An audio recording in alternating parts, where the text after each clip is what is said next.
أيام العشر التي نحن مقبلون عليها هي أفضل أيام السنة. الذكر فيها أفضل من الذكر في طوال الأيام. الصوم فيها أفضل من الصوم في غيره إلا ما كان من رمضان. قراءة القرآن فيها أفضل من قراءته في الأيام الأخرى.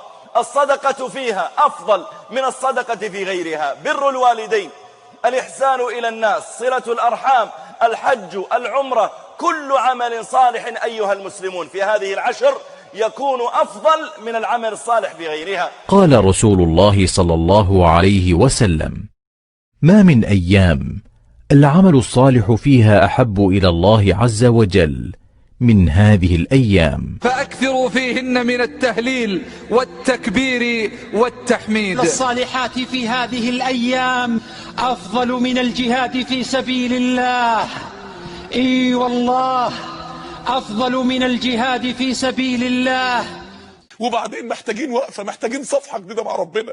لما يكون واحد عنده مشكله بينه وبين مدير الشغل، فيقوم واحد يقول له انت عايز تصالحه، يقول له اه، يقول له احب يوم اليه واحسن يوم ممكن تزوره فيه بيبقى فاضي يوم الجمعه مثلا، واحب هديه بيحبها جدا الحلويات مثلا، هات له احب هديه وروح له في احب يوم، تبدا معاه صفحه جديده على طول.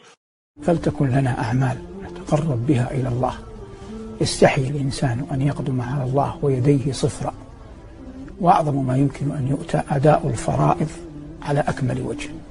الصلاة أعظم ما وصى به النبي صلى الله عليه وسلم أمته. ومن أعظم أنواع هذه العبادات وأفضلها، وهي من أفضل ما يعمل في هذه الأيام العشر، هو الذكر بجميع أنواعه كما سأبين بعد قليل.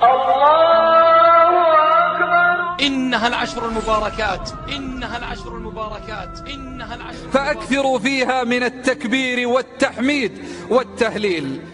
الله أكبر الله أكبر، لا إله إلا الله، الله أكبر الله أكبر، ولله الحمد. كبر وأنت في بيتك، كبر الآن وأنت تسمعني.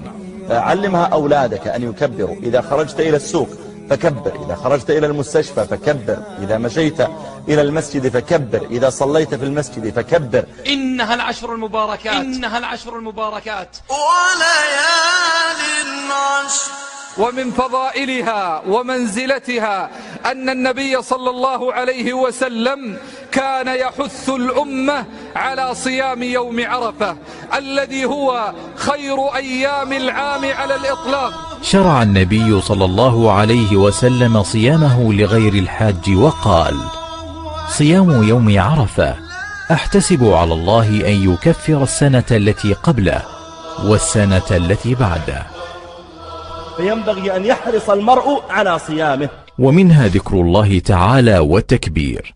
قال تعالى: ويذكر اسم الله في أيام معلومات على ما رزقهم من بهيمة الأنعام، وهي أيام العشر. استعدوا ليوم العيد بكثرة إنهار الدم لله فيه، فأجرها مخلوف على العبد. فصل لربك وانحر.